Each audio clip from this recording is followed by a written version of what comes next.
Alright, check it out. The MAGA crowd is dogpiling anybody who even dares criticize Charlie Kirk's memorial service that occurred 24 hours ago in Glendale, Arizona.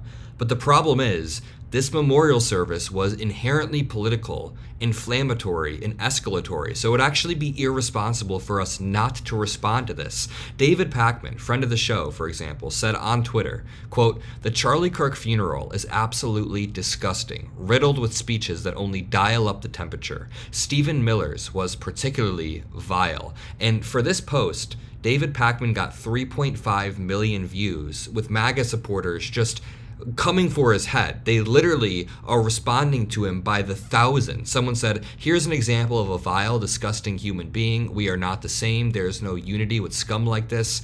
Someone said, "I never thought I would see the day where people go on social media to cry about someone's memorial viewing after they were just assassinated." I mean, I'm going to go through more of these replies because it really reveals the psychology of MAGA right now, but it is an inversion of reality. This is some sort of gaslighting tactic where Donald Trump can go on stage and quite literally say that he hates his political opponents. Listen. He did not hate his opponents. He wanted the best for them. That's where I disagreed with Charlie. I hate my opponent, and I don't want the best for them. I'm sorry. I am sorry, Erica. I mean, dude, Donald Trump has been using this type of rhetoric for 10 years. Actually, scratch that. His claim to fame in politics was saying that Barack Obama wasn't born in America. His claim to fame was pushing schizophrenic conspiracy theories about former President Obama's birthplace, yet we're the ones that need to tone down the temperature. Even Richard Hanania points out, Erica Kirk opens and says, "Find Jesus, forgive your enemies," and the crowd roars. Then Trump follows the widow and gives the keynote and says, "No, I'm overruling Christianity, don't forgive your enemies, and actually hate them." And the crowd also cheers and roars. What a perfect encapsulation of the entire MAGA movement when they just cheer for both the hatred and the pseudo-Christianity that Erica Kirk was presenting. I want to go back to David Pakman's tweet because what he points out here is totally true. There were absolutely parts of Charlie Kirk's memorial that were respectful towards him and trying to eulogize Charlie Kirk, but if I went through and I added up all of the minutes spent speaking about Charlie Kirk's life, and then I went through and I added up all of the minutes spent speaking about enemies and political opponents and how much vitriol we should have for the other side, I genuinely think it would be more time spent talking about how much they hate their political opponents. That's why these replies just piss me off. Someone posted this meme. This is how conservatives view the current environment. Someone says on the top left, "I'm here to bridge the gap. Let's talk." That's supposed to be Charlie Kirk. And then someone shoots that person. The Republicans say they shot him. And then Democrats say your side needs to turn the temperature down. But the Republican Party is not just, "I'm here to bridge the gap, let's talk." The Republican Party is the party of Donald Trump. Donald Trump for the past decade has demonized and vilified everybody on the opposite side of the aisle. Had any politician called to lock up their political opponent on the campaign trail before Trump? I believe he's the first person in American politics to just chant, "Lock her up," at a rally. So the idea in this meme right here that Republicans are trying to bridge the gap is absolutely insane. And then the idea that the left shot Charlie Kirk when it was just some random 22-year-old who was radicalized, and then people are then responding to David Pakman. Really? Vile? That would mean you are not a patriot and you hate this country. Someone said, "Charlie is dead, David. I think the temperature reached peak levels long before his funeral."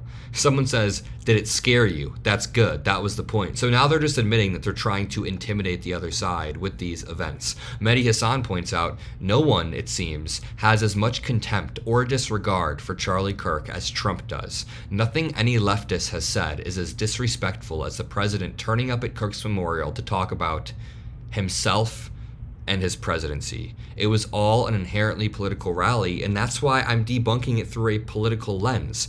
None of it was normal, especially the part where Stephen Miller took the stage. If you haven't seen my last video, I highly recommend you go check it out. I go through Stephen Miller's speech, but there are even more just like hidden symbols within the speech. Just listen to this. This isn't even a stretch at all. Stephen Miller said at the State Farm Arena, quote, "You have nothing. You are nothing. You are wickedness. You are jealousy. You are envy. You are hatred. You can build nothing. You can produce nothing. You can create nothing."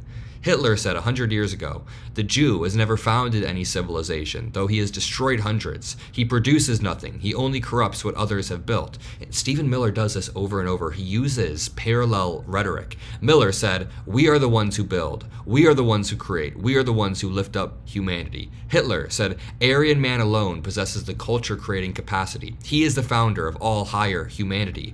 And if you don't believe that Stephen Miller was actually going for this, that's okay. Stephen Miller has a lot of hateful things that he says himself without you having to even assume what he's thinking or what he's saying. I mean, listen to Stephen Miller 2 weeks ago. That party does not fight for, care about, or represent American citizens. It is an entity devoted exclusively to the defense of hardened criminals, gangbangers, and illegal alien killers and terrorists. The Democrat Party is not a political party. It is a domestic extremist organization. Okay.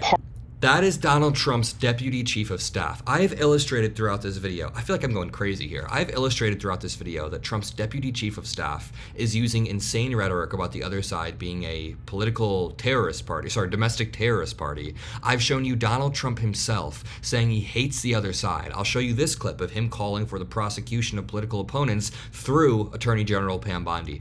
Mr. President, in regards to Pam Bondi, who should she focus on as far as bringing accountability? Everybody, really. It's a big office. She's doing a good job.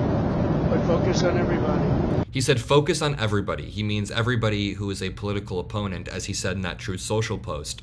So how are we expected to lower the temperature, as these people in David Pakman replies are calling for, when they are constantly increasing the temperature? I mean, the reason why I'm using Pakman's tweet in particular is because it's a perfect microcosm of how Republicans will say that we're inflaming the temperature when we call out their rhetoric. For example, Jesse Waters, after Charlie Kirk was shot, like an hour after, said that this is war. He said, we are going to war with Democrats, essentially.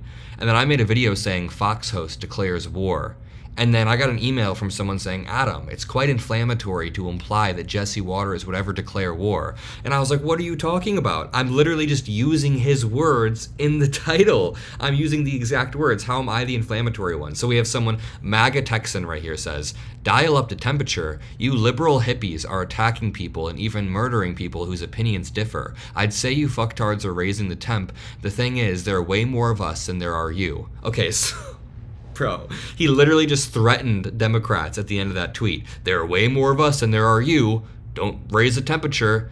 You're threatening us. Steve says, rest assured, we're going to keep turning up the temperature until the fat turkey that is the Democratic Party is roasted to a crisp. And here's the thing, this has one like, but this rhetoric is being used by Stephen Miller. I just showed you this clip. This rhetoric is being used by Donald Trump in the clip that I just showed you. So I am so sick of the double standard of play where they get to go on stage and say insane stuff, and then we're not allowed to call it out, or else people shit all over David Pakman. People email me death threats or whatever, which I can handle, but it's like I'm just calling out the facts.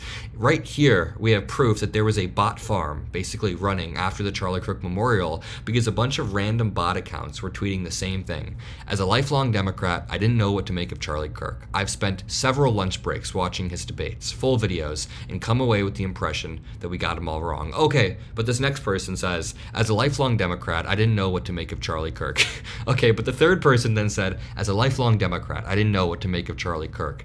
This is the battle that we're facing right now. And it's an uphill battle at times because there are bot farms, not only domestically, but a lot of foreign bot farms that are trying to spread disinformation, sow division, and weaken social cohesion. If they can make it seem like everybody in America hates each other, and then if they can make it seem like vaccines aren't safe to one half of the population, and then the other half thinks that, elections are no longer safe, then basically there is a weakening of social cohesion spread through bots like this. That's what we're here to counteract, to make sure that we're pushing back against. It's an uphill battle, so if you appreciate the work we do, drop a like, subscribe. I promise we will return to power someday, and we should hold everybody accountable who is currently lying, stealing, and committing crime. So I'll see you on the next one. Peace out.